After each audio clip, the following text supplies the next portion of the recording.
immigration law. All right, so I practice immigration law exclusively.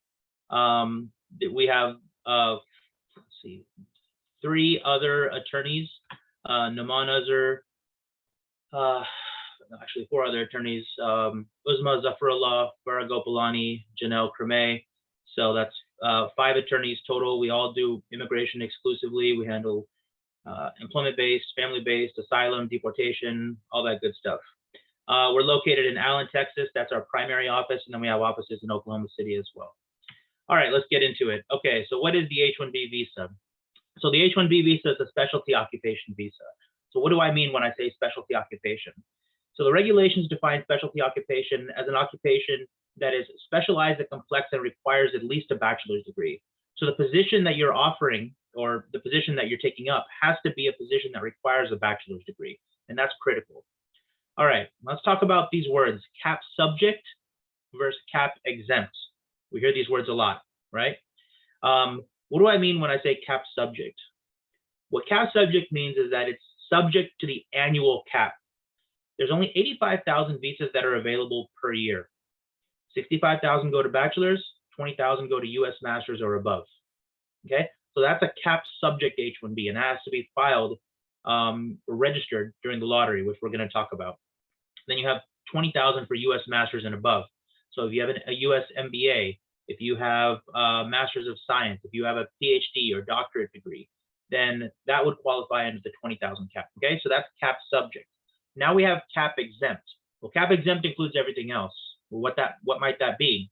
That would include things like people who have already been counted against the cap within the past 6 years. Or, for example, people who are filing H-1B extensions or H-1B amendments or H-1B transfers.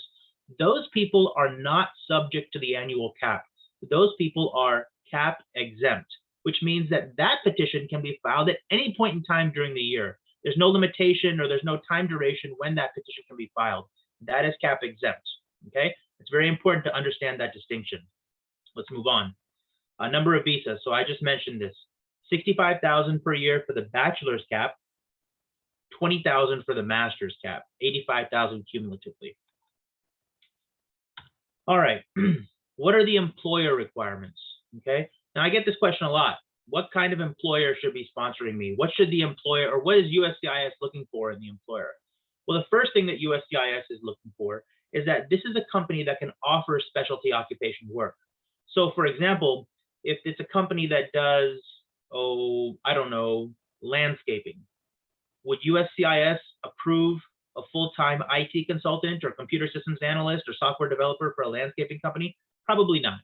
Okay, so the first thing they look at is what type of company is this? Now, if it's a much larger company that has an IT department, okay. So if it's a huge landscaping company, let's say it has, 500 employees or 300 employees, well, then maybe you could justify a full-time IT manager or consultant or something like that. But all of those factors are relevant. So the type of industry that the company is in, how many employees they have, gross revenue, net income, sometimes smaller companies, let's say a startup company. Okay, what is USCIS going to be looking for? Well, the first thing they're going to want to know is this a consulting situation or is this an in-house product development kind of situation?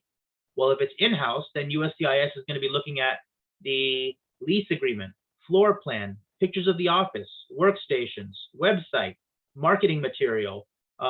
Where are they in terms of product development? Has the product been marketed? Has the product been sold? Things like that. So all of these are factors that USCIS considers when determining whether or not the employer can offer enough specialty occupation work to justify filing an H-1B. All right, moving on. What are the filing fees? Okay.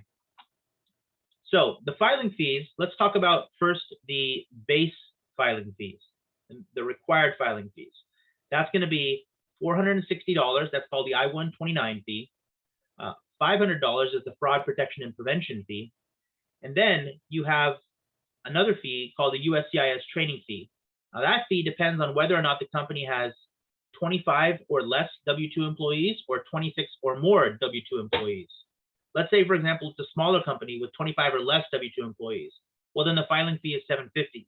If it's 26 or more W-2 employees, then the filing fee is $1,500. So it's $460, $500, and $750 or $1,500. And then there's an optional premium processing fee of $2,500. What does premium processing mean? Well, it means that if the employer pays that fee, then USCIS will make a decision within 15 business days, as opposed to regular processing. One thing I want to mention here is that the premium processing fee is in addition to the 3 other fees. It's not in lieu of the 3 other fees. So it's $460, $500, and then the USCIS training fee plus $2,500. If you don't pay the $2,500, that's okay too. But it's going to take about, could be 3 to 8 months until the H1B is approved. So just something to be mindful of. Now, one thing I want to mention here is that the USCIS filing fees and the attorney's fees, for that matter, have to be paid by the employer. The employee cannot bear the expenses. It's considered an impermissible business expense if the employee ends up paying these fees. And it could be problematic if it comes to the attention of USCIS that the employee paid the fees. All right, LCA. What does LCA stand for? It stands for Labor Condition Application, LCA. It's form ETA 9035. Now, the LCA is filed with the Department of Labor, and the purpose of the LCA is so that the Department of Labor can certify that the wages are enough. So there is what's called a prevailing wage requirement. And so USCIS looks at whether or not the employee is going to be paid the prevailing wage. And it includes certain attestations. Now, the LCA is filed with the Department of Labor, and it takes about 5 to 6 business days to get certified. And once the LCA is certified, then the employer is, free to file the H1B. But until the LCA is certified, the H1B cannot be filed. If the employer tries to file an H1B application without an LCA, the H1B will just be kicked back. All right, 90-day window to file. Okay, so this gets into what we're going to talk about a little bit later, but basically what I mean here is that, okay, because a couple years ago, there was a new lottery system. It's now automated.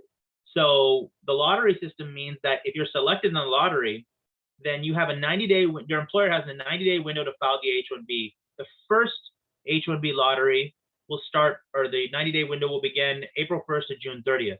So the employer has to file with USCIS that H1B within that 90-day window. If they fail to file within that 90-day window, well, then they're out of luck. There's no way to recapture that H1B at that point. Maximum H1B time. All right. The maximum H1B time typically is 6 years. That 6 years means that those are 6 years that you're physically present inside the United States. There are exceptions to this rule.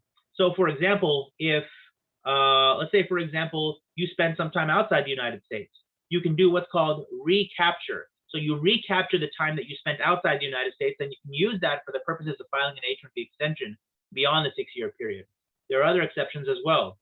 Let's say, for example, you're in the middle of the green card process, and your perm application has been pending for at least 365 days. Boom, you're eligible for a 1-year extension. And you can keep getting those 1-year extensions for as long as the perm is pending. Sometimes perms go pending for a long time. Let's say, for example, there's an audit or some sort of investigation, you can get 1-year extensions. Let's say, for example, your I-140 has been approved and you were born in a country where there's a visa backlog, like India or China or the Philippines. You can get 3-year extensions beyond the 6-year max. So you can just keep going indefinitely until your priority date becomes current. We can talk more about that later if you'd like. All right, moving on. H1B registration process. Okay, let's talk a little bit more about this. All right, so now, previously, under the previous guidelines, what was happening is that all the employers would file their H1Bs on April 1st or during that 1-week window after April 1st, and they would hope that their H1B got selected. If it got selected, the fees get deposited, you get a receipt notice. If it doesn't get selected, the case gets kicked back. Now, about 2 years ago, scratch that. Yeah, 2 years ago, there was a new H1B registration process, which is automated. So what that means is that you have to register through the portal, and then they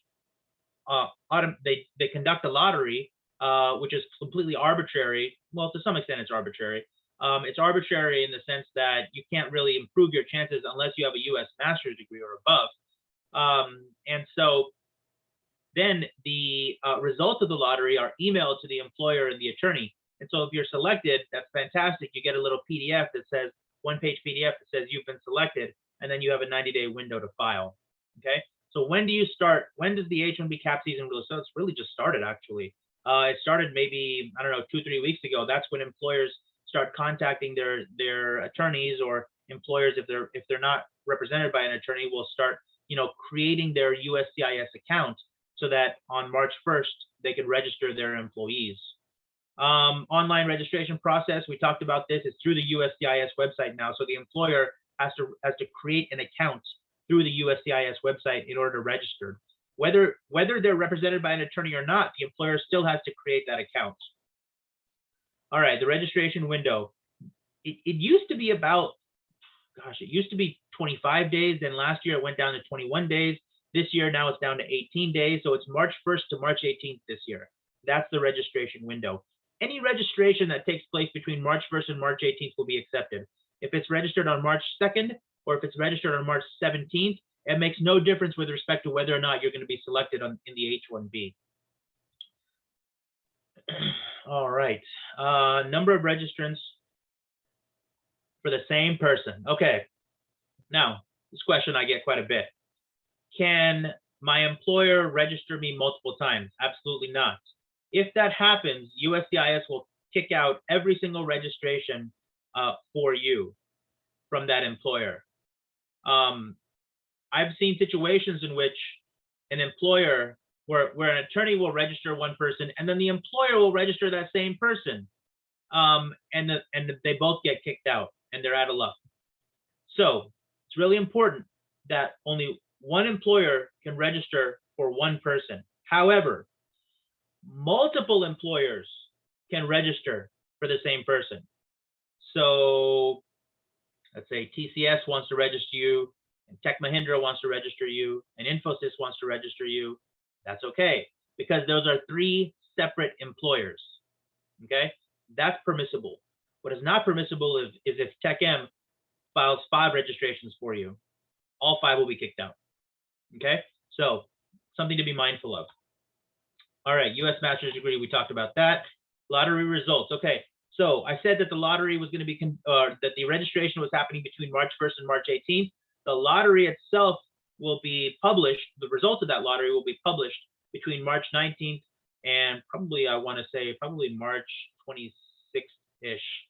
And so what will happen is the employer will get emails saying that, okay, there's an update to your account. Then they'll log in, they'll see who's been selected and who hasn't been selected.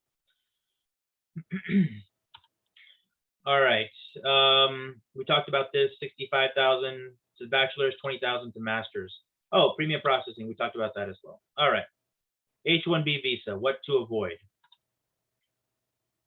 Level 1 wage. Okay, actually, this is kind of questionable here. About, under the Trump administration, the Trump administration's objective was to deny as many H1B visas as possible, and they were monumentally successful at this. One way they went about that is attacking level 1 wage cases. So what USCIS was doing is that they were denying, or they were issuing RFEs, and we'll talk about what that means, on all cases that were submitted with a level 1 wage, and they would say, well, hey, if this is an entry-level position, does it really require a bachelor's degree? So for a long time, we started avoiding level 1 wage cases, but now under the Biden administration, which is far more favorable to H1Bs and foreign nationals, level 1 wage is permissible again.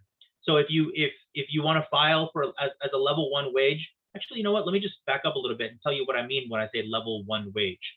A level 1 wage is an entry level wage. There are 4 levels. Okay, so there's level 1 wage, which is an entry level. That's somebody with no experience. Then there's level 2, which is somebody with a little bit of experience. Level 3, which is somebody who's almost senior. Then level 4, which is a senior level position. So let's take a software developer, for example. Software developer, SOC code 15-1132 in, let's say, Collin County. Okay, what's a level 1 wage for a software developer in Collin County? It's about 77,000. Level 2 is about 85,000. Level 3 is about, no, scratch that. Level 2 is closer to about 93,000. Actually, it's a huge jump. Level 3 is probably about 105, and then level 4 is about 120. But if you pay the level 1 wage, based on the current policy guidelines and the way USCIS is treating H1Bs, that's okay. So, so as long as you meet that level 1 wage requirement, that's okay. All right. Job Zone 3. Okay. So Job Zone 3 is defined as a position that may or may not require a bachelor's degree. Okay. So what are some examples of Job Zone 3 positions? Computer programmer. USCIS pretty much for a long time was denying all the computer programmer positions. I avoid computer programmer like the plague. There are several other options other than computer programmer. Software developer applications, software developer systems. You can do IT systems manager, computer information systems manager. You know, there are several other IT related positions that you can choose apart from computer programmers. So if your job is computer programming, you probably want to choose the software developer SOC code. Computer systems analyst. This is another, I would say, red flag for USCIS. For whatever reason, some of the bigger IT consulting companies still file under computer systems analyst, and they get RFE'd a lot and they get denied a lot. I don't understand why they do this, but I would always avoid computer systems analyst if I can. So if you're a business analyst, you know, if you're any sort of analyst, that's okay. That job title is okay, but it has to be tracked to the right SOC code. That's a big deal. Okay, so when you are talking to your employer about filing the LCA, you want to be really certain that they choose the best SOC code for you, because that's one of the first things that USCIS looks at when they're adjudicating these applications. Okay, this is probably true for a lot of you. A lot of you may have bachelor's degrees from abroad, from India, where you graduated with one of these sorts of degrees. If you graduated with one of these sorts of degrees, you have to get what's called a foreign education evaluation. And the foreign education evaluation has to conclude that you have the foreign equivalent of a bachelor's degree in a field related to computer science, computer information systems, information technology. So I typically use Silvergate evaluations. They're really good about converting these degrees into the equivalent of a bachelor's degree related to computer information systems or information technology or computer science. So if you have one of these degrees, that's not necessarily going to be fatal to your application. But if you have a U.S. master's degree, then USCIS can consider that. If you do not have a U.S. master's degree, but you only have one of these degrees, then you might have to either combine your experience, in which case you'll need an experience letter, which includes your duties, or you will have to work with your education evaluation company to try and have them conclude that you have the U.S. equivalent of a bachelor's degree related to computer information systems, information technology, or computer science. All right, what to include if you're a consultant, and this might be true for a lot of you. Now, if you're a consultant, one thing that your employer has to do is they have to list your actual end client information on the LCA, the end client name and the address, and all that good stuff. So what USCIS wants to see is that, okay, well, hey, if you, ABC company, is placing this employee at a client location, convince us that you have the right of control over their work. You can do that in multiple ways. But one of the threshold requirements that USCIS looks at is whether or not, there is a contractual relationship between each layer in the chain. So service agreements, MSAs, master service agreements, purchase orders, SOWs, work orders, this is all important evidence that USCIS looks at when deciding whether or not, the contractual agreements are there, okay? So it's not necessary for you to provide these documents for each layer in the chain. It used to be under the previous administration, not so much anymore. So let's say there's one layer, employer, vendor, client. If you can provide the documentation between the employer and the vendor, and you can, let's just say, provide a vendor letter, but you can't provide the service agreement and work order between the vendor and the client, or a client letter, previously that was going to be an automatic denial. The current administration has been approving those cases. So the rules on this have been relaxed in the last year or so. Okay, all right. What sort of information? Okay, so a vendor letter is important. If you're providing a client letter or even a vendor letter, what sort of information is important to be included as the substance of that letter? Well, they want to know how long the project is. Sometimes the clients or the vendors are not willing to provide a definite date, but if you can provide some sort of term, like there's some, if you can include language, something to the effect of it's a long-term project, that's usually enough to get you the 3 years that you need, the 3-year H1B approval that you need. Definitely want to include the work location, where you're going to be working from. Sometimes people are working from home and they're working at the client location, depending on COVID numbers. That's okay too, as long as both addresses are listed on the LCA. Project name and description, that's helpful for USCIS. Detailed job duties, definitely a good idea. Academic requirements, okay? So USCIS wants to make sure that although the employer may require a bachelor's degree in computer science or information technology, the client needs to also provide that or require that same sort of degree. And explanation regarding the employer's right of control. So it would be really helpful if the vendor or the client explained how the employer exercises the right of control. So maybe, for example, they have timesheets. Maybe, for example, they have some sort of portal where you guys collaborate and interact. That's okay too. Maybe there are daily meetings or weekly meetings or things like that. So all of that would, if it's explained in the letter, is really helpful. All right, moving on. Request for evidence. So we talked about this, RFE, as the name suggests.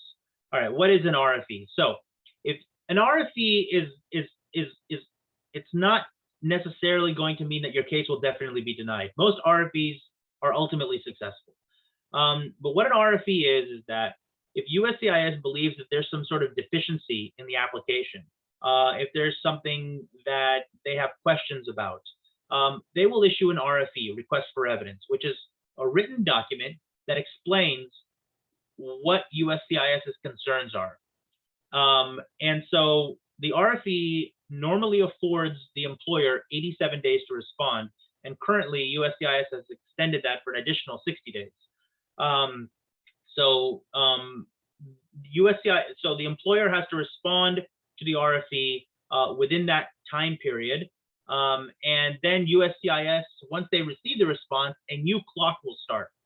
So if, let's say, it's a premium processing case, once USCIS receives the RFE, a new 15-day clock will begin, and then USCIS will make a decision within 15 business days. And if it's not a premium processing case, well, then it may take another, could take 15 days, could take 30 days, could take a couple months until USCIS makes a decision. But typically, in my experience, USCIS will make a decision within 60 calendar days after having received the RFE. It's been getting a little bit better. All right, so we talked about the deadline to respond. Okay, so I went through a lot of information pretty quickly. We have 100 people on this chat, so I'm sure you all have several questions. Ahmed, how do you want to handle the Q&A portion at this point? We'll just open the chat and look at questions one at a time. Okay. All right, let's do it. Do you want to announce the questions? Let the audience ask. Sure. So if anyone has any question, they can ask. So two things, Ahmed.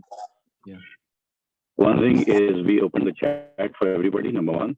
If anybody wants to raise their hand and ask questions, please raise their hand and we will unmute you. Okay, that's a good idea.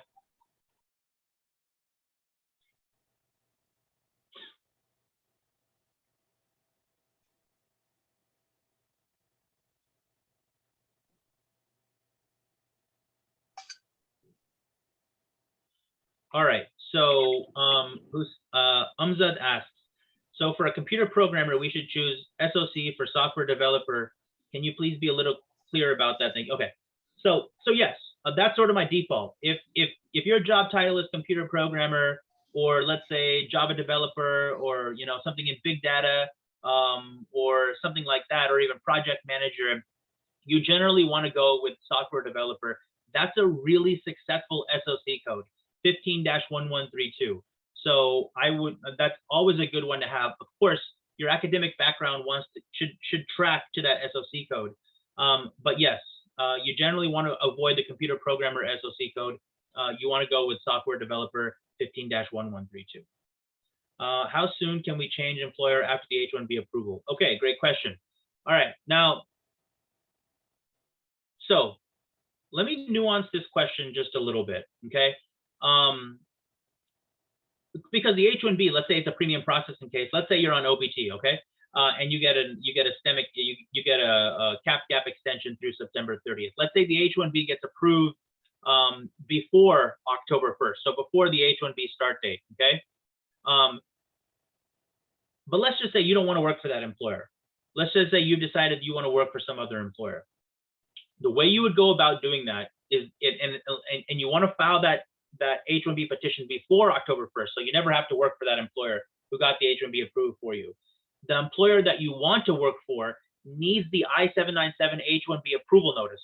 And what they'll do is they'll file a cap exempt change of status for you, okay? And that way, if it's approved with an I-797A, which will contain an I-94 in the bottom right-hand corner, well then, you are no longer going to have to work for the employer who filed the H1B for you, but instead you can work for the new employer.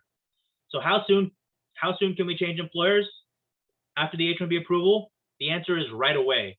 Well, it depends. When you say change employers, I assume what you mean is that how soon can a new employer file an H1B petition for you after the H1B employer? So that answer is right away. Now, let's say, for example, we're past October 1st. Let's say November 10th, and the H1B has been approved and you want to change employers. In that case, it's not considered a change of status cap exempt, but it's considered an H1B transfer. And USCIS will want to see your pay stubs. So I hope that's helpful. I hope that's responsive.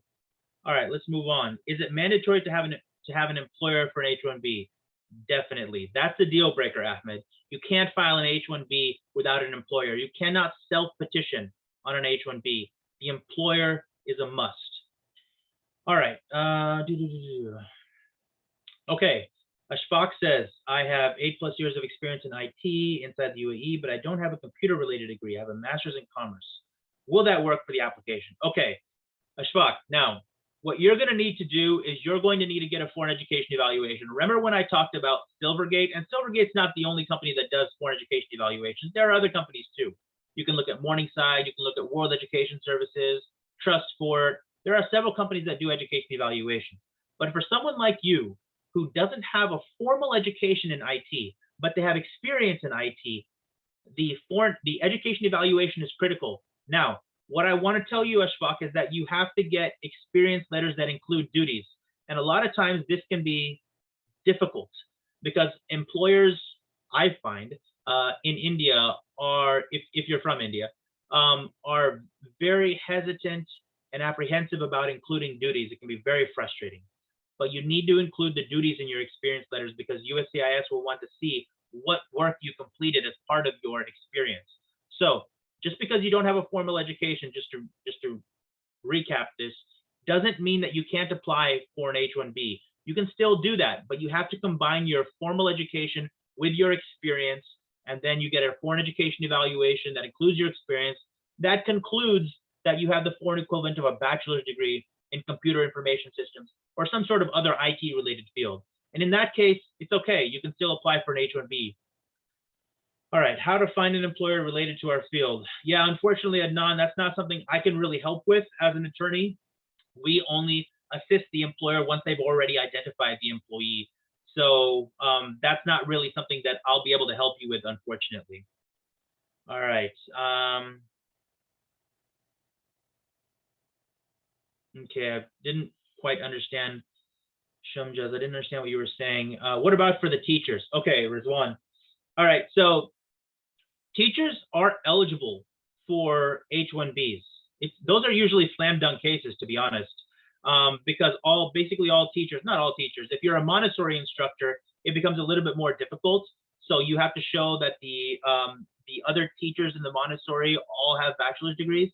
But if you're teaching anything beyond Montessori, let's just say, first grade all the way through 12th grade, or if you're teaching in a private education academic institution, or if you're teaching in a university, all of those H1Bs almost always get approved. Now, one little caveat that I want to add here, Rizwan, is that if you get offered a position at a college or university that is accredited and degree awarding, then that is considered a cap exempt petition. So that is not even subject to the lottery. And an academic institution that is degree awarding and accredited can file an H1B for their professors or their instructors at any point in time during the year. Otherwise, they'll be subject to the cap.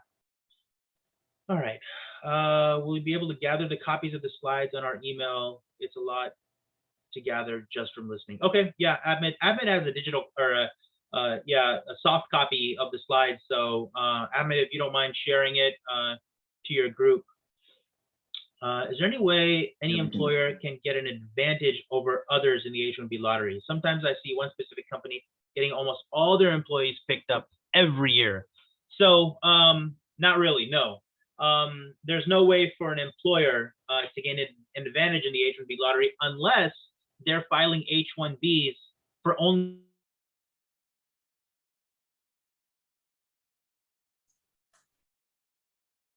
Azhar, Brother Sunny, I think we lost you. Whoops. Yeah, Wait. we briefly lost you. Oh, okay, I'm good now? I'm Yes, audible? you are. All right, You are. great. Okay, so I'll just start again. Okay, so there's no way to really gain an advantage in the H1B lottery from an employer perspective unless those employers are filing H1Bs for US master's degrees exclusively. In that case, the likelihood of them being selected goes up dramatically. The reason it goes up dramatically is because the people who are in the master's cap, first of all, it's a smaller pool of applicants. So there's a higher likelihood of being selected. Then, if you don't get selected in the US master's cap, you get pushed into the US bachelor's cap. You get 2 bites at the apple. So people with a US master's or above generally have a higher likelihood of being successful on the H1B. So that's the only advantage that I can think of, but there's nothing that an employer can do per se that would place them at an advantage other than focusing on people with US master's degrees or above. I'm pursuing MTech in computer science. Brother Sunny, do you want to just give an opportunity to see if anybody wants to raise their hand, mute themselves and speak while we continue to take the questions on the chat? Okay, are you able to see who's raised their hand? Yes, we are. I'm just announcing them in case anybody wants to raise their hand. Okay.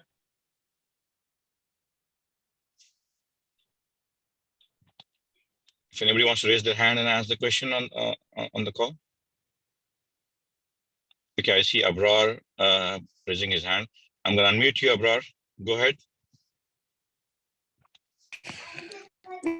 Oh, assalamu alaikum. Yeah, so the question, can you hear me? Yeah. Sorry, Yes, we can hear you. Yeah. If you can be very precise in your question. Yes. So if the H1B filing is rejected or lottery is not picked up, does it impact the L1 application anytime later? Okay, so that answer is no. So if you're in L1 status and your H1B is not selected in the registration, it has 0 impact on your L1 status.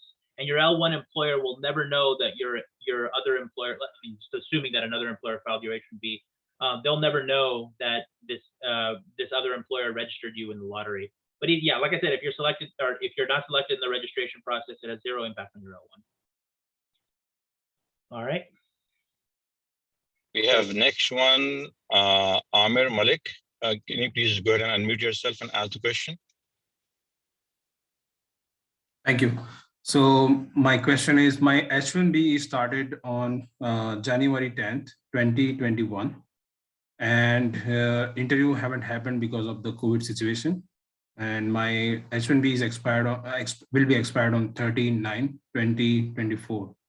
So my interview will be on April. So will it make any problem, or it will be extended by default for 3 years, or how it is going to be? No, it's not going to be extended. The H1B visa that's digitally imprinted into your passport after your interview in April will only be up to the expiration of the 797, September 30th, 2024. It won't be beyond that. Just because there was a delay in you getting a visa stamping, you're not going to get extended beyond September 30th, 2024. But the fact that there was a delay is not going to be problematic. That doesn't make your chances any less. but you're not going to get the extension beyond the expiration of your 797. But eventually, I mean, that's not a big deal because you'll still get your max 6 years. So yeah, I hope that answers your question. Was that responsive? Yeah, thank you so much. The next person is Faisal Sattar. Can you please go ahead and ask your question now? Unmute yourself, please. Hi, yes. So this is a follow-up. Can you hear me? Yep. So this is a follow-up to your previous response about the H1B visa waiting time being exempt if it's a position at an academic institute. Does this apply to non-academic positions inside the institute or just teaching positions? No, it can be non-academic positions as well. I'm glad you asked that question. So it can be researchers. Sometimes academic institutions will hire not computer programmers, but software developers or any other IT related fields, and they are exempt from the cap. So as long as it's a academic institution of higher education, which is a college or university that is accredited and degree awarding, then you are exempt from the cap. It doesn't have to be a professor. So yeah, good question.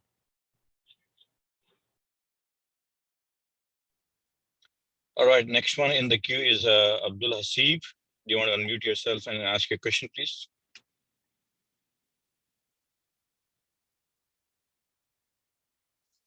Abdul Hasib, can you hear us? Okay, we may get back to him. Muhammad Shamsuddin, can you please unmute yourself and ask the question? Yeah, hi. So what is the cost for level one, level two, level three wage numbers? Like what's the expected salaries and what are the requirements for it? Okay, well, I can't really tell you that because it depends on the location. So for example, an IT systems manager in California, the level one wage is going to be significantly higher than an IT systems manager in rural Texas. So what you're going to want to do is you're going to want to go on the Department of Labor website, and you can. There's actually So let me see if I can. I'll share it. I'll share it later. I'll put it in the chat. But you can actually look at the prevailing wages. It's published on the Department of Labor website, and I'll share the link for you later on. So I can't really tell you what the wage is without knowing the exact work location and without knowing the job title. Only then could I tell you what the wages are because they differ across the country. Okay, next, Abdul Hasib, go ahead, please. Yeah, Assalamualaikum. So what I wanted to know is what is the sorry, what is the total cost to apply H1? That is one thing, and another thing is from within India, can I change the employer? Okay, so with respect to your first question, the total fees are $460 USD or I-129 fee, $500 fraud protection and prevention fee, and then either $750 or $1,500 depending on the number of W-2 employees the company has. So it's $460, $500, or $750, or $1,500. And then there's an optional premium processing fee of $2,500. Yes, if your H1B has been approved for you and you're in India, and you don't end up going to USCI to the US to work for that employer, and then meanwhile, while you're in India, you have another employer who wants to file a petition for you, they can absolutely do that. You don't have to be inside the United States for the other employer to file the H1B petition for you. It's considered a cap exempt petition, so that is permissible. We have a sister, Humaira. You want to go ahead and ask your question? I'm going to unmute. I'm going to request you to unmute. Yeah, Assalamu alaikum. Walaikum salam. Can you, is there any scope for doctors in US? Like I have my master's degree in pediatrics from India.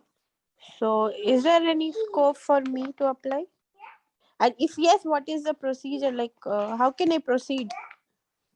Okay, so typically for doctors, foreign medical graduates, the H1B is not going to be approved unless you can prove that you have the license to practice in that field. So the formal, if it's a position that requires a license, you've got to be able to show that you actually have that license. So let's take, for example, your example, which is a physician. There's quite a few licensing requirements for a physician, and it's specific from state to state. So the fact that you have a foreign medical degree won't qualify you in and of itself to be a licensed physician in the United States. The same is true for a civil engineer. If you want to perform the work of a PE, then you have to have the license. The same is true for a lawyer. The same is true for a dentist. You have to possess that license. Now, that doesn't mean that you're not eligible for an H-1B. All it means is that you may not be eligible for an H-1B as a physician, but you could still be eligible for an H-1B as a research scientist, because you have the formal education in, natural science, which would qualify you for that sort of position. Or you may be eligible for a position as a manager in a healthcare facility. So you could be eligible for other H-1Bs, but not necessarily as a physician unless you possess that license. And maybe you do. If you do, then that's fine. Then you would qualify for an H-1B. Very good. Thank you so much, Attorney Sunny. And we really appreciate your patience in answering these important questions for our recipients. So next in line is Ashfaq. Can you go ahead and unmute yourself? Salam. I have a question regarding the application. So as it was mentioned that application dates are starting from 1st March to 18th or 19th March. So before that, I have to complete my education equivalency and everything, and IELTS as well. Is it required before that? No, it's not. It's not required that you complete your foreign education evaluation prior to registering on March 1st. You can do that at a later point in time. It's more important for you to just get registered. And if you're registered, great. And then if you get selected, great. Then you can cross that bridge when you get to it. Sure. Thank you. Muhammad Shamsuddin, please unmute yourself and ask your question. Yeah, so coming back to the level 1, 2, 3, what's the experience required for those level wages? Like for 8 years experience, is that candidate eligible for a level 1 wage job? Yeah, okay, so yeah, great. So the answer is yes. You could have quite a bit of experience and still be eligible for a level 1 wage job. So, if you had, let's just say 10 years of experience in marketing, but your employer wanted to hire you as a junior market research analyst, which is an entry-level position, that's perfectly fine as well.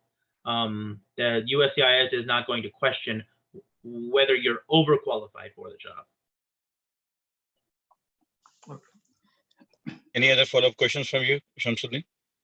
Okay, yeah. So like, can students on OPT, can they start applying for green card? Like, is there any process for it? Is it possible? And if so, like, what's the process? Sure. So students who are on OPT can absolutely have their employer start the green card process, even while they're on OPT. The process includes first the labor application. That's also known as the PERM process. And that process involves advertising the job to U.S. workers to determine if there are any able, skilled, qualified U.S. workers for the job. So the employer or the attorney will first submit what's called a PWD, prevailing wage determination request, with the Department of Labor. The PWD basically asks the Department of Labor, hey, look, here's the job we're going to be advertising for this person. These are the requirements. This is where the work location is going to be. What wage do we have to pay them? So the Department of Labor will evaluate that, and then they'll say, okay, this is the salary that you have to list on the advertisements. And so based on that salary, then the employer will undergo the recruitment process. There are different recruitment steps, advertising the job in a newspaper of general circulation for 2 consecutive Sundays, state workforce agency, things like that. There's all sorts of different requirements. Once that's done, and if there are no qualified applicants, then they can submit the application with the Department of Labor. That form is ETA 9089, and the Department of Labor will sit on that application for about 4 to 6 months. And then eventually, once they approve it, the whole process, that labor process, takes, about 9 to 10 years, 9 to 10 months, I should say. And then the next step, if it's certified, is the I-140, petition for alien worker.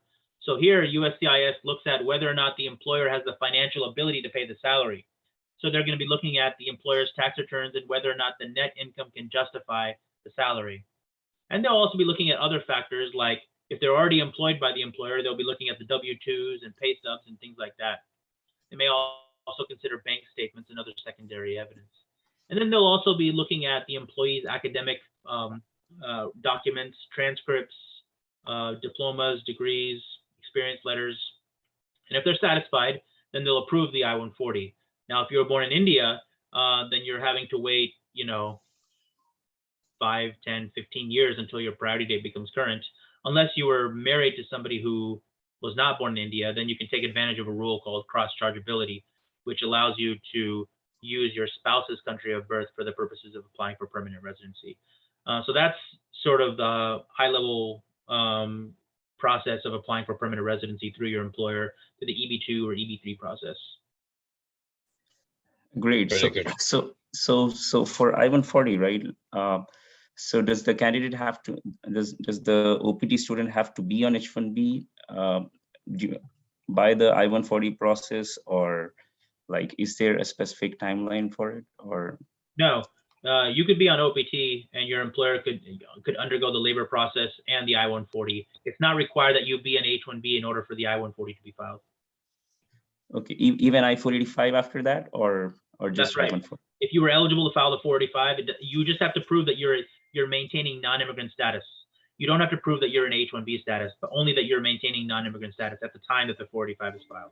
Okay, got it. Awesome. One last question. Like, what's the timeline for non-Indian born citizens for green card? There's no wait time.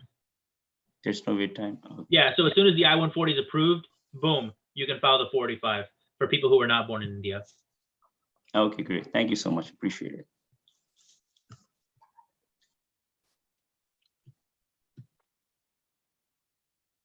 Ashfaq Ahmed, you want to go take your question? Yeah, I had another question regarding the H1B. So after getting H1B approval and visa and everything, once we are at the US, and then we need to get a green card, how much time that takes, and also the eligibility of the passport. Eligibility of the what? For the passport. Oh, you mean US naturalization? US, yeah. Oh, okay. Well, if you are born in India, I mean, it's hard to say with any level of certainty how long it's going to take, because the visa bulletin gets updated each month, and there's really no, clear predictability in terms of how the numbers will move. I mean, you can sort of look at trends, but it can jump. It can jump forward. It can jump backwards. So there's no way for me to know with absolute certainty how long it's going to take. But let's just say your priority date was 2022, then you're probably looking at least a 10-year wait. Whether it's EB2 or EB3, could be a couple decades. Kind of depressing, but yeah, that's kind of the system that we're in. It's going to be a while. It's definitely going to be a test of your patience. So that's kind of the wait time. If the person ends up becoming a permanent resident and they want to apply for U.S. citizenship, it takes you can apply after 4 years and 9 months, as long as you meet the other requirements for citizenship, including the physical presence and continuous presence requirements. Next up is Amjad. Hello, assalamu alaikum. Hello, assalamu alaikum. Yes, we can hear you. Yeah, please go ahead with your question. I kind of have a 3-part question. Is it okay? Yes, please. Okay, so initially the question is I have bachelor's degree in engineering, electronics and communication engineering. So if somebody else having master's degree, will that impact on this process? Does they get more prioritized than a bachelor's degree from Indian educational institutions? Well, if the person has a U.S. master's degree, then yes, they will have priority. How about the Indian educational institution, like master's degree, and I have a bachelor's degree? Will that be same priority, or will they have? Even if you have a master's degree or PhD from India, you'll fall under the bachelor's count. Okay. Then the second question is I have service letters from my employers, which has only the designation mentioned there. There is no like duties mentioned over there, like the roles and responsibilities, what I have done in the organization. There is no collective summary, but there is just a designation and the time of my service mentioned over there. So for the evaluation, foreign education, I mean like foreign work evaluation, should I go through the same thing like uh, some organization? I forgot about that.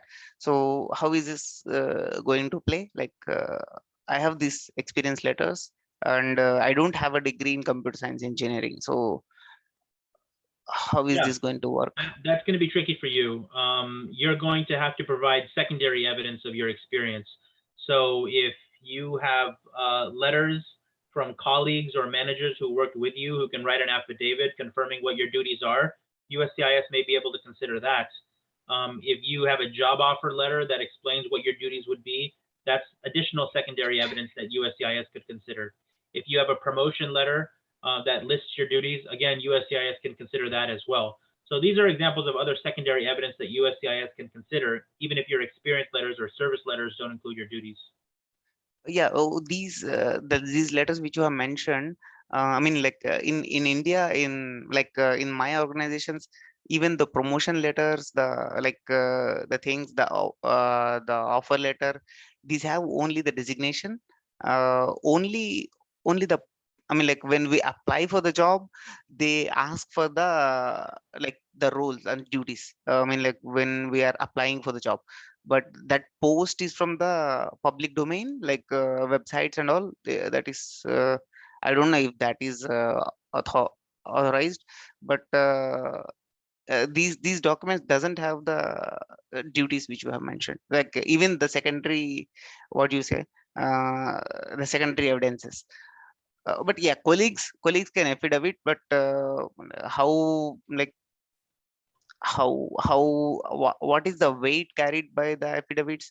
I'm still not sure. Like it depends on how descriptive those affidavits are, and it also depends on whether or not the person who's authoring the affidavit can show proof that they actually worked at the same company with you during the period that you worked with that company.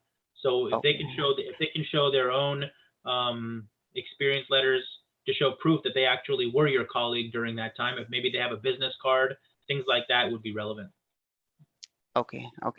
And the third, yeah, yeah, this is my, I forgot the third part. It's fine, Amjad. So what we can do Thank you. is feel free to email us. One quick comment and suggestion is we're gonna be running out of time soon, but we'll do our best to answer each and every question. But in case we are not able to attempt to your question, please do feel free to email us the same email you got the registration link. Please email us and we'll facilitate the queries at a later time. But yeah, at the same time on this forum, please try to be very precise on your questions. So next one up is Rizwan Ahmed Siddiqui. Can you please go ahead and unmute yourself? Assalamu alaikum. Actually, I want to know, is there any age restrictions in this getting H1B visa stamping? Because as for me, I'm having almost 21 years of experience in the field of IT as a Oracle database at senior level. So in H1B,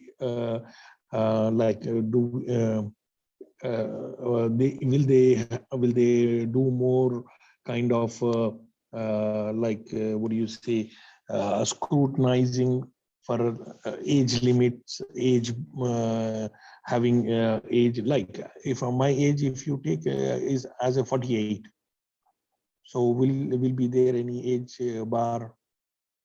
No, there's no max age limit. There's a minimum age limit. I mean, you have to be at least 18 years old, but I mean, nobody's going to get an H1B at age 18 because you have to complete a bachelor's degree. So, but there's no top limit. It's unlawful to discriminate in the United States based on age. So the fact that you're approaching 50 is not going to be a deal breaker for you in terms of getting an H1B. Right. Thank you. Muhammad Usman Haruni. Assalamu alaikum, sir. How are you? I'm good, thank you. On a very quick note, sorry, because I joined the late, so I don't know, might be it is already discussed, but I want to know, like, I'm an electrical engineer by profession, and I'm doing, and I'm working in the field of inspection for amusement rides and devices in Dubai. So I want to know, like, how to target the right companies in US for H1B. And secondly, like, my elder sister is living in US and she has a passport. So I have an option to go for the petition for alien relative. So like, which is more convenient in terms of time and in terms of like to get the green card and to be settled in America? Okay, well, I'll tackle your second question first. Okay. The sibling petition that your U.S. citizen sister would file for you is the I-130 petition, as you probably already know. And that petition will take about 16 years to mature. So that petition will not help you during the 16-year period that it takes in order for you to get your permanent residency. So during that 16-year period, the I-130 petition will not help you get work authorization, legal status, or any sort of travel permit to enter the United States. That's a separate and distinct process from the H-1B. So my suggestion to you is, or to your sister rather, is to have her file that I-130 immediately in order to get you in the queue. And then, meanwhile, you can work on your other non-immigrant visa prospects in the United States while the I-130 process goes on. In terms of your first question, it's outside my area of specialty, to be honest. I'm not really sure how you would best connect with employers in the United States. But with somebody with a bachelor's degree in electrical engineering, you probably want to pursue positions related to your degree as an electronics engineer, electrical engineer, RF engineer, something like that, systems engineer. Those cases would be perfectly eligible for H1Bs. Sorry, pardon, come again? Those sorts of positions would be perfectly eligible for H1Bs. Okay, so do we need any like specific certification or membership of any, like there is NARSO in America, which I read about for the authorization of the engineers to work here. So like that might be help? No. Electrical engineers do not need any certifications or licenses to practice in the United States.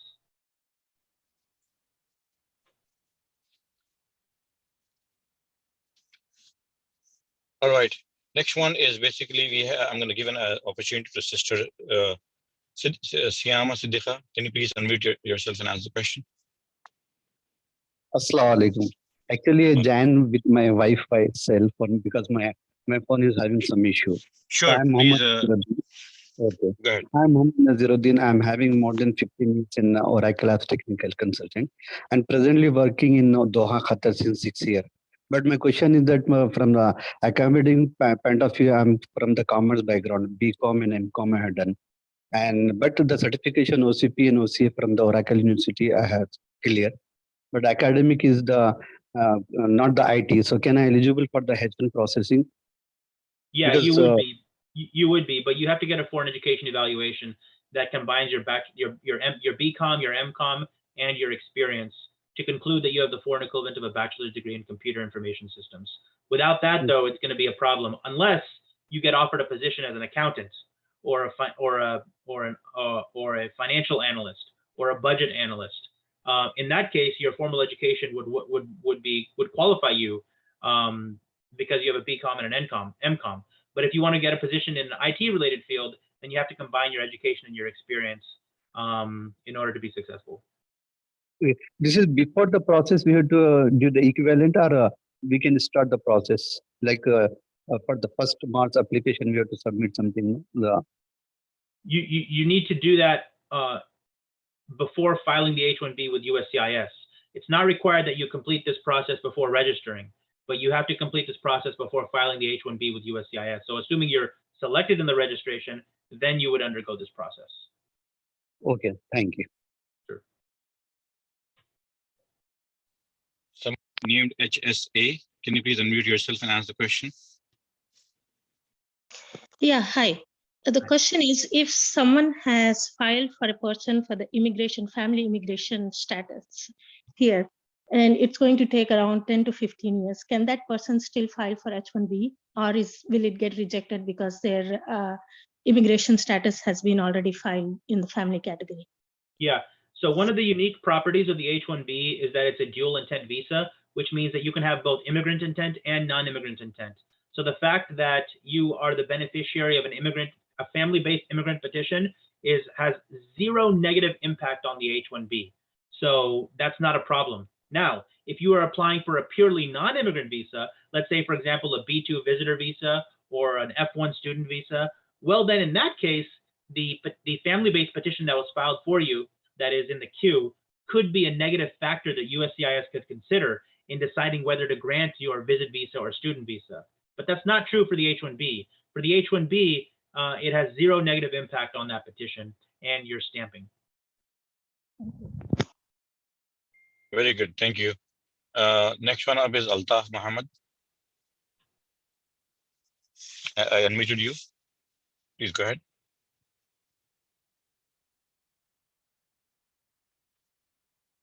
Can you unmute yourself and speak up, please? Yeah, I'm sorry. Yeah, Assalamu alaikum everyone. Yeah, one quick question, like example, if we have H1B option, and the other option is like, I'm just telling out of my curiosity, we have other option like Canada PR. So what do you suggest if we don't get a H1B, if we don't get our name in lottery, what should be, let's take an example, we got a pick our name in lottery, and at the same time we have other option as PR, Canada PR. So which one would you suggest? Thank you. Yeah, I mean, Altaf, I don't know anything about Canadian PR, to be perfectly honest with you. We only do US immigration law. But I mean,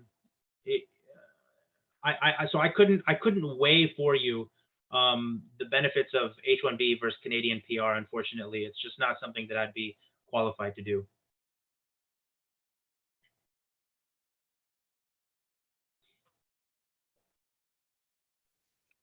Okay, next one up is Suhail.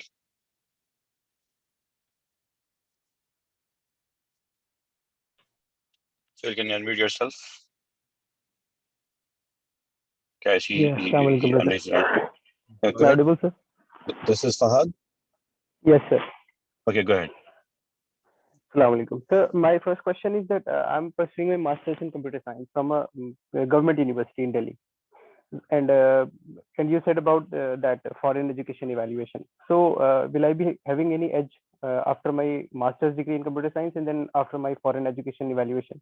That's my first question while applying for H1 visa.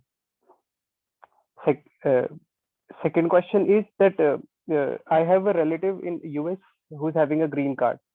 So will that be having an edge? And I mean, how could I take up that way to apply for the H1B? Who's your relative? And what relationship do they have to you?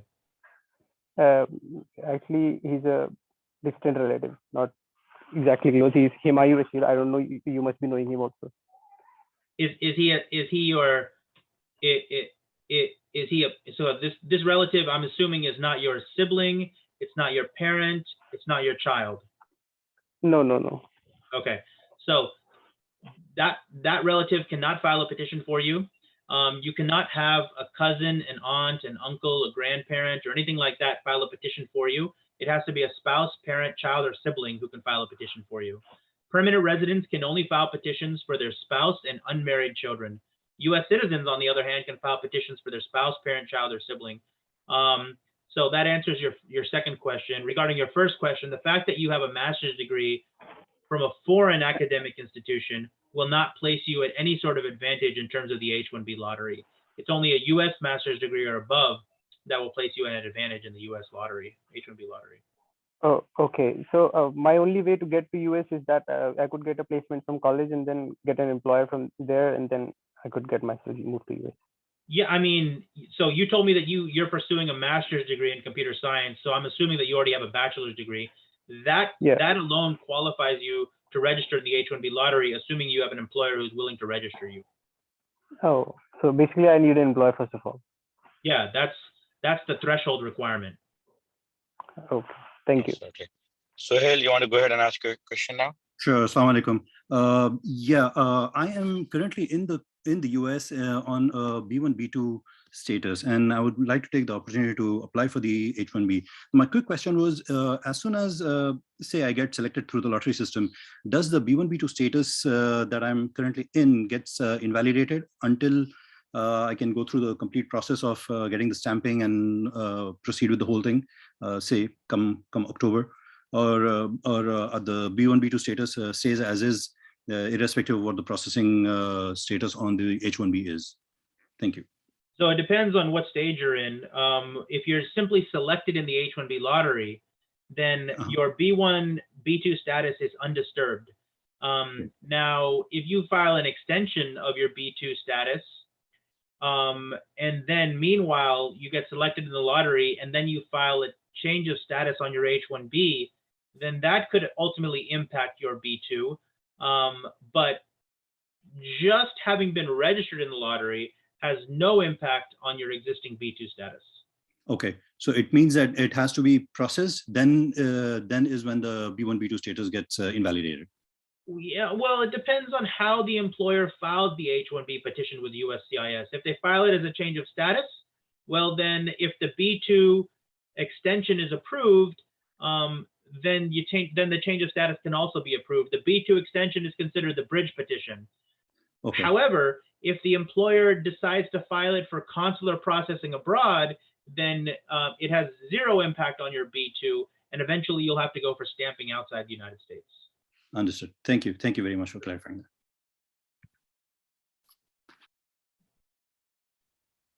that. Ajmal 6, can you please go ahead and unmute yourself, please?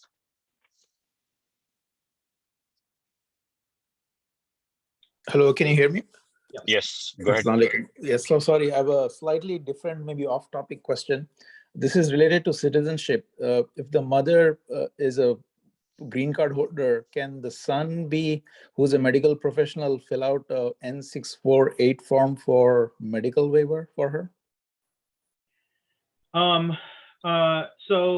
The answer is yes, assuming that the son is qualified to complete the N648 medical disability waiver.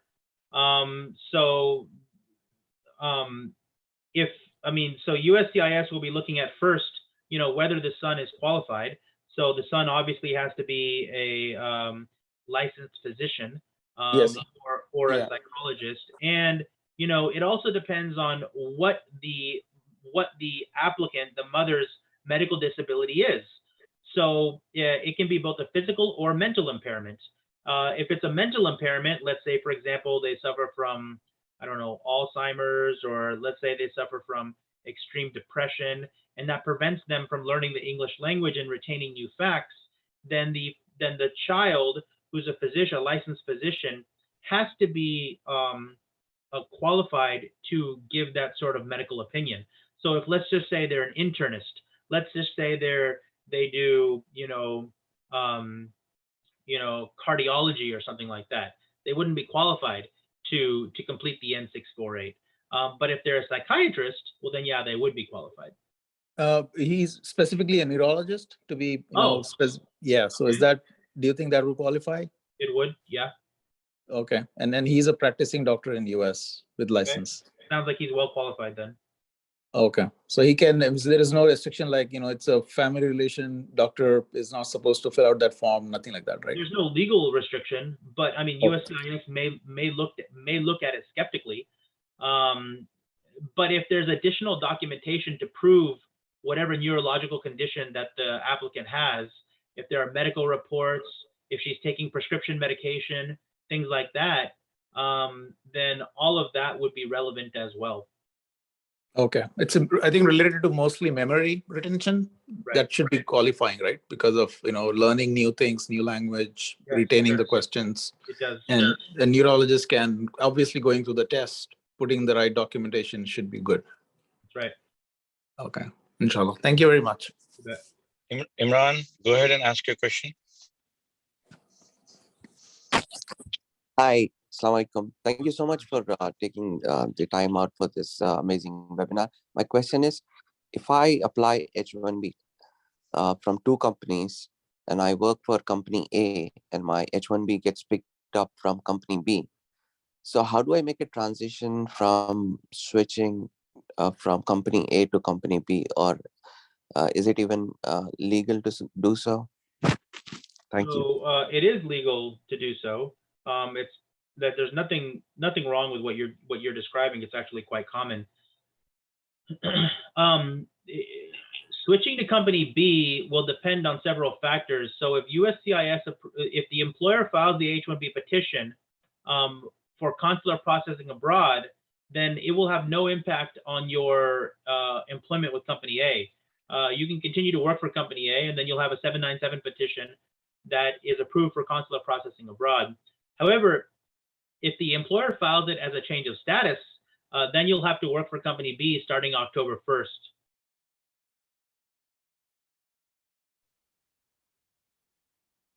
Okay. By the way, Attorney Sunny, we have another 8 people raising their hands. Where you can continue getting the questions. It's okay. Yeah. Next one up is Amjad. Please unmute yourself.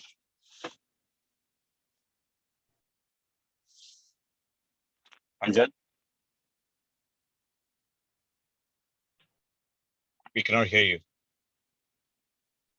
Okay, we can get back to Amjad later on. Syed Ahmed Ali. Can you unmute yourself and ask your question? Assalamu alaikum. This is Syed Ahmed from Saudi Arabia. I willing to migrate to US. Basically, I have 2 questions. First one, I have bachelor and master degree in aeronautical engineering. How to find the employees who is willing to offer the sponsorship? And the second question, can give the after the first answer, or let me continue? Yeah, you can go ahead and ask your second question.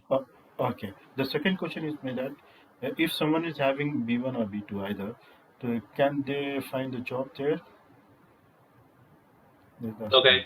So regarding your first question, I have no idea. I don't know how to find an employer. But regarding your second question, if you enter, so most visas, B visas, are both B1/B2. So the B1 is for business purposes, B2 is for visiting for pleasure. So when you arrive at the port of entry, the immigration officer will ask you, what's the purpose of your entry? If you say that you're coming here for the purposes of visiting family members, they'll stamp you for B2. If you say that you're coming here for the purposes of attending a trade show, a conference, negotiating a contract, being part of business meetings, they'll stamp you for B1. If you say you're coming to the United States for the purposes of pursuing employment, they'll deny your entry and they'll send you back to your home country. So you can't enter the United States on a B visa for the purposes of pursuing or trying to find employment. That they'll deny your entry. Okay. If it's not saying immigration officer, but later on we will find ourselves a job better. So in that situation, how will be? Well, it depends on several factors. I mean, I think you're asking whether or not, if you find a job in the United States while you're on a B visa, I think you're asking whether or not you can change your status and stay in the United States. And so it depends on so many different factors. It depends on where you're born. It depends on where your spouse is born. It depends on your academic background. It depends on the type of job that's being offered to you. More than likely, you're going to have to either change your status to some sort of other non-immigrant status, like a student visa or something like that, in order to stay in the United States in a non-immigrant visa. And then meanwhile, your green card application process can pursue on a parallel track. Or you'll have to return back to your home country or whichever country that you're currently residing. And then meanwhile, the green card process can continue, and then you'll get your interview at the U.S. Embassy that's closest to you. Okay. Some of the jobs I directly apply to the US employees, and my profile is very much matches with them, and they're asking me, everything is good, but they're asking me do you have the clearance certificate? Do you have the green card? Like this questions, but either than I don't have anything.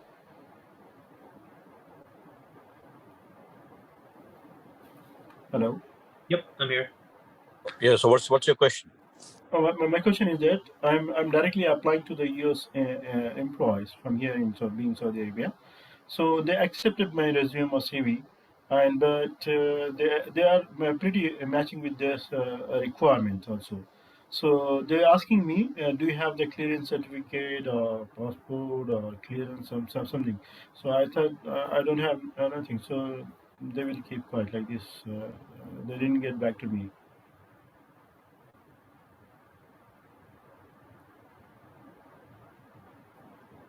Hello. Yep, I'm here. You cut out. I didn't understand the question. Can you able to hear my voice? Is Yeah, audible or? I can hear you. Basically, you said that you're applying for jobs, and then the employer says, "What's your what work authorization do you have?" And that you said Yeah, that you yeah. don't have any, and then they don't get back to you. Yes. So what was the question? Yeah, yes, yes. The qualification, No, everything and no, experience. what's the question? My question is, I'm directly applying to the Yeah, U.S. employer. I understand, but what's the question? So they're asking me is a clearance certificate or something. So I don't have anything, and they did not getting back to me from there. So do us a favor, just email your question in detail of what exactly they're asking, and we'll try to comprehend that, and we'll try to take that question to Furqan Sami here. Is that okay? Sure. So Yeah. in the interest of time, What's the email ID? It's the same email that you just we'll put that in the share window, please. Okay, sure. Okay, thank you very much. We do want to take 1 minute and give an opportunity to Ahsan Muhammad to quickly share something with you before you go back to the queries. So go ahead, Ahsan bhai. Jazakallah khair. Assalamu alaikum. Thank you, brother Sani Azhar. Thank you. Thanks a lot. And you will continue the program. I just wanted to take this opportunity to thank you for the program and what you have been contributing. Alhamdulillah, it's a lot of information, a lot of valuable information. The questions are very relevant, and I can see that people are all getting satisfied. So I just want to post some of the potential employers in US. I would like to post their paper over here. So I will take away your Q&A, your screen share will go away. Is that okay with you? Yeah, sure. Okay. Well, thank you. And you continue with the program. Thank you. Okay, so Amjad, can you unmute yourself and ask the question? Yeah, hi, can you hear me? Yes, we can. Please go ahead. Okay, I got an experience about 20 years with about 12 to 13 years in software development and testing, the remaining in being a system engineer. For the first 12 years, I got an experience with the duties mentioned from my past employers that the letters I have taken about 3-4 years back. For my current employment, which I'm working as system engineer, I do not have, or my employer cannot give any letter mentioning my duties.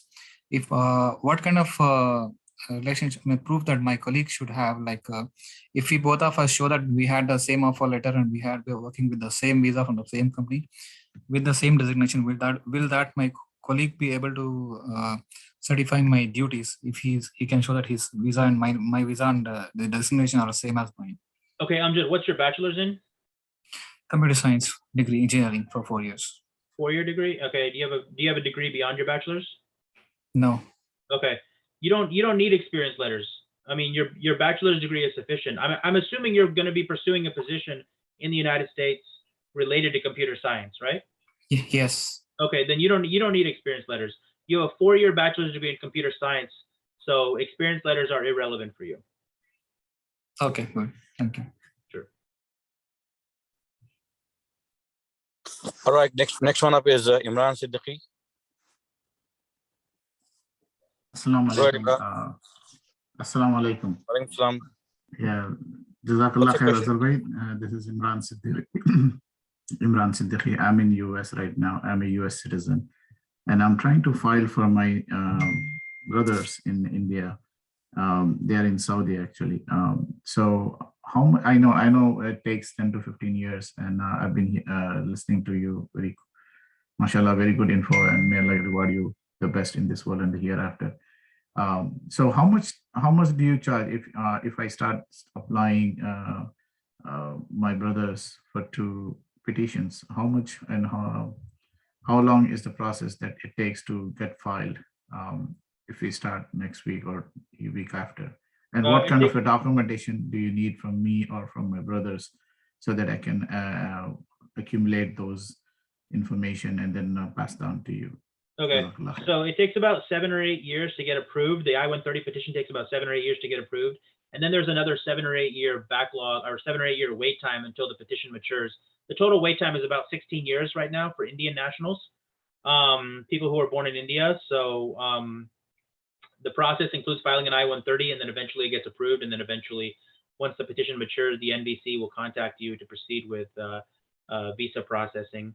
In terms of the documentation that USCIS looks at, first of all, on sibling petitions, what they want to look at is your birth certificate and the birth certificate of your sibling. And what's most important on these birth certificates is USCIS wants to make sure that the birth certificates list the names of both parents and that they were registered close to the time of the child's birth. If it's a late registered birth certificate, then that's only going to create there's a higher evidentiary burden for you at that point. You have to provide additional documentation to prove your parents, such as ration card, Aadhaar card. It could include things like metric certificates, hospital records, things like that. So all of those will be relevant towards establishing the parent-child relationship and the sibling relationship. Then, of course, USCIS will want to see your naturalization certificate as well. So that documentation is all important with respect to the sibling petition. In terms of the fees, all our fees are listed on our website. You can check them out, azharlawfirm.com. And you'll be able to see what the attorney's fees are for a petition like that. Very good, thank you. And let's try to keep these questions for the H1B for now. For sure, we can address the sibling-based petitions and other categories down the line. But just to keep the flow for the H1B discussion, go ahead, Hussein. Can you unmute yourself and ask your question? Hi there, assalamu alaikum. Welcome. I just got a quick question. So currently I'm enrolled into a PhD program in the IT. And prior to this, I also had a Master of Science in Management Information Systems. So my question is, can I apply for an H1B while enrolled in the PhD? And if it's like, or is it more advisable to go for H1 after PhD? No, you can file for the H1B even while you're pursuing your PhD. I'm assuming you're assuming your PhD here in the United States. Is that right? Yes, correct. Yeah. Okay. All right. So so yes, absolutely, you can file for your H1B even while you're pursuing your PhD. And just a follow-up question on this, can I also know my options on the EB1, which comes with a PhD? Well, there's 3 types of EB1. There's EB1A, EB1B, and EB1C. EB1A is for aliens of extraordinary ability, people who have national or international recognition in their field. EB1B is for outstanding researchers or professors who are tenure-tracked, and EB1C is for multinational managers or executives. So if we talk about EB1C, I don't think you have questions about EB1C. That doesn't really apply to you right now. EB1B may apply to you once you get your PhD and you get offered a position at an academic institution that's tenure-tracked as a professor or a researcher. EB1A, like I said, is for aliens of extraordinary ability, people who have national or international recognition in their field. There's 10 criteria, and you have to meet 3 out of those 10 criteria. And then you can file the I-140 petition with USCIS. Got it. Thank you. Sure. Next up is Zia, Muhammad Zia. Go ahead and ask your question. Assalamu alaikum. Brother, I have a question is that actually I was in the US. I did my master's with honors. Then I had an opportunity to work in US. During that time, I used, only 2 years of my H1B. Then I went to India to get married. And the H1B stamping took so much time that, it almost took 8 months or so. So during that course of time, actually my employer cannot wait. So he need to fire me because my stamping was taking too much time. So then what I did, I moved to Saudi Arabia and I have been working in Saudi Arabia since past 7 years. But I have a question is that H1B still valid? Because when I asked my employer at the time, he said that I'm just firing you, but I'm not revoking your H1B. So I just wanted to know, can I come back on the same H1B, or I need to find a new employer and the new employer has to file for a new H1B? Okay, so whether the employer withdrew the H1B or not is not really relevant, even though they're required to. That doesn't affect your cap exemption or your cap eligibility. But I heard you say that this was over 8 years ago. technically the regulations state that you have to be counted against the cap within the past 6 years in order to be considered cap exempt. Although I've had success in situations in which an H1B petition was approved over 6 years ago, or the person hasn't held H1B status in the past 6 years, but USCIS still considered them cap exempt. So my point here is that if you find an employer who's willing to file an H1B petition for you as a cap exempt petition, I say give it a shot. Maybe it gets approved, maybe it doesn't. If it doesn't get approved, okay, fine. Then you'll just have to file under the cap. But if it does get approved, that's great. Now you're cap exempt and you can come back to the United States in H1B status. So what I'm trying to say is that technically the regulations state that you are not cap exempt, that you are subject to the H1B lottery. Practically speaking, in my experience, USCIS has been willing to consider people in your situation as cap exempt. So give it a shot. So the employer has to file for a new H1B, you mean, right? An H1B petition as a cap exempt petition. As a cap exempt petition. Okay, so I would be under those 20,000 people, right? Who has master. You would not be subject to the 20,000 or 65,000 annual cap. The goal here is to prove that you are cap exempt. Very good. Moving on, because we do have a lot of questions and we're running out of time. But one comment here, if you look at this slide, these are some of the potential employers that we have come across. We as an organization, DDS, do not endorse anybody, but feel free to reach out to them directly, understand their background, understand their success rate in these kind of cases, and make your decision accordingly. Next one is Asma Parveen. Please ask your question. Yeah, Assalamu alaikum warahmatullahi wabarakatuh, brother.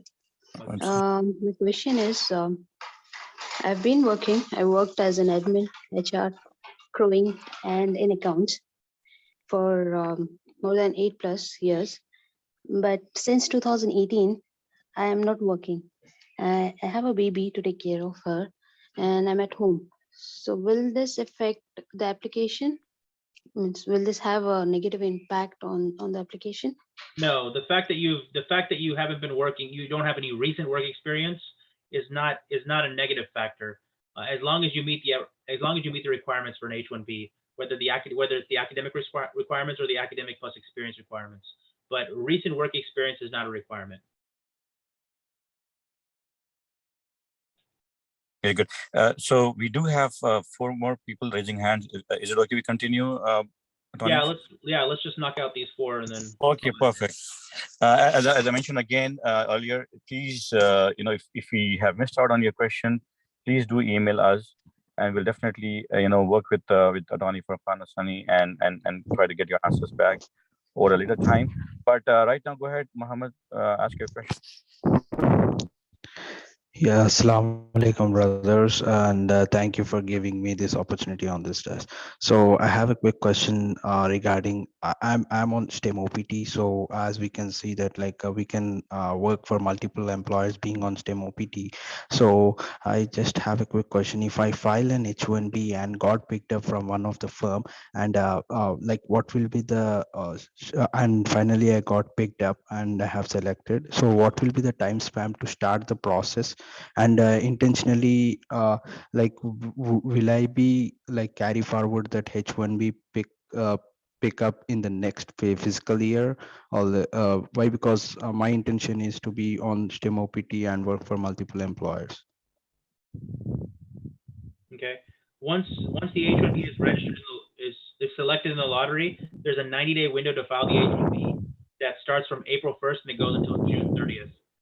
And then if you're approved, the start date is October 1st. If you want to work for multiple employers while you're on H1B, you can do that as long as each employer files a concurrent H1B for you.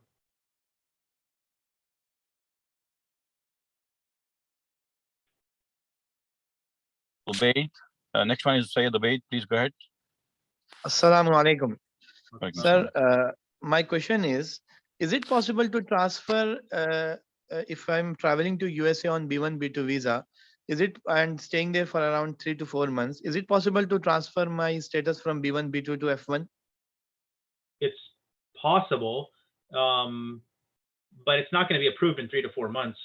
The F1 change of status application takes closer to 9 to 15 months to be approved.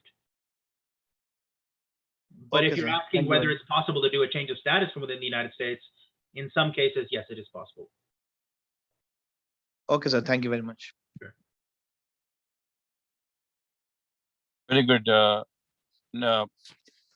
I see Muhammad Zia Haq again. Can you please ask your last question? Hello. Yes. Yes. Sorry, I forgot to ask the second question at the time. Actually, the thing is that actually I have my sister-in-law. She is in United States and she's a doctor. But her husband is, I think, green card holder. But can they file for my immigration? And the thing is that my sister-in-law, actually, when she was a child, during the time of the birth, my father-in-law has given her to one of his relative because they don't have any child. So, but biologically, she is my sister-in-law. So I don't know. Okay, will this help in filing as a family-based petition or? Yeah, only U.S. citizens can file sibling petitions. Permanent residents cannot file sibling petitions. Oh, okay. Okay, thank you. Sure. We do have one last question from Imran. I think it was trying to speak earlier. Let me give him another opportunity. Imran, can you unmute yourself and ask the question?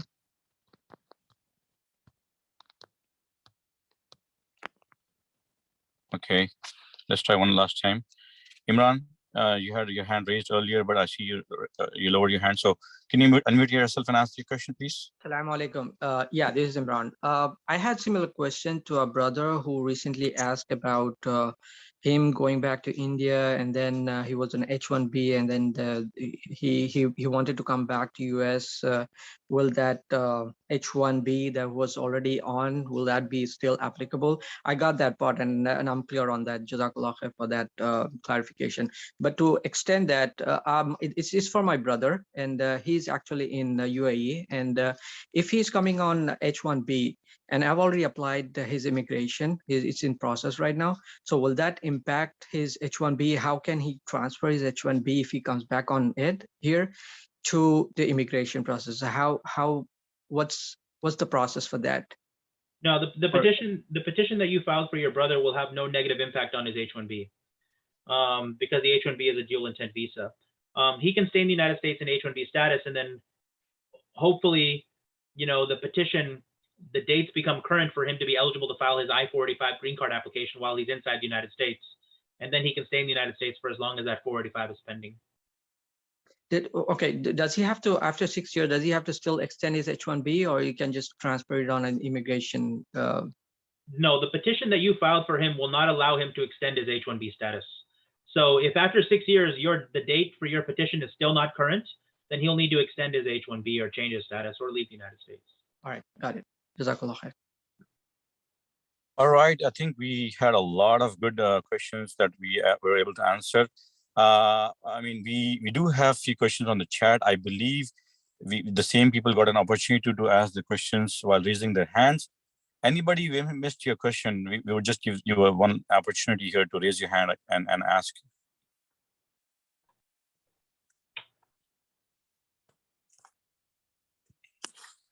All right. If not for anything, then I mean, Attorney Furqan Sani, really appreciate your time, your patience, and answering any questions. Ahmed and Ahsan, do you have any quick closing remarks? I quickly wanted to say a few things. Alhamdulillah, first of all, again, many thanks to the whole team. And Dallas Deccan Society is doing an amazing job. Every month, mashallah, we are bringing different programs and many different such webinars and Zoom meetings. Alhamdulillah, the community is benefiting a lot. We had more than 100 attendees right today. Alhamdulillah, it was very good. Please keep in touch with us, register yourself, join our WhatsApp groups so that you can benefit from more in upcoming programs, inshallah. Special thanks today for Ahmed Maghribi and Mubashir Bhai, and there is another Mubashir Bhai who was involved in inviting Brother Sani Azhar, alhamdulillah. So all of them and registration, we have Firasat Ali, Amir, we have Zamir Bhai, who works a lot behind the scenes, alhamdulillah. We have an excellent team, mashallah, taking care of all these different programs, trying to bring in a lot of valuable information to you. And again, I would like to thank Sani Azhar Bhai for being there today, giving us this opportunity to host him. And inshallah, we may bring him back again. And Sani Azhar Bhai, do you want to post your any contact information, anything over here, so that people, if they have more questions, they can come to you, use your services, inshallah? Yeah, so I mean, my website, azharlawfirm.com, AZHAR lawfirm.com. It has the portal to submit an inquiry or to schedule a consultation. So if they have any questions, they can just visit the website, AZHAR lawfirm.com.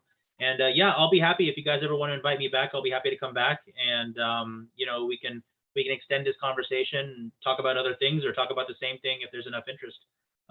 Whatever you guys would like to do. Jazakallah khair. Thank you very much. Back to you, Mubashir Bhai. No, I mean, I just wanted to say thanks to Furqan Sani Bhai again. I mean, him and his brother has been doing amazing work in the North Dallas suburbs, supporting a lot of communities, addressing these kind of webinars. So we really appreciate you, Tony Sani. So having said that, I believe we were able to address a lot of questions. I'm sure we may have missed a question here or two. Please reach out to us on the same email, dallas.society@gmail.com, as well as, we have a meetup link that we'll share as well. Lastly, please subscribe to our Facebook page. There's a lot of things that we post out there. So please stay tuned for more webinars that we're going to be organizing in the next few months. If not for anything else, thank you so much for joining. Thank you everybody for your participation, and look forward to the next webinar. Thank you so much.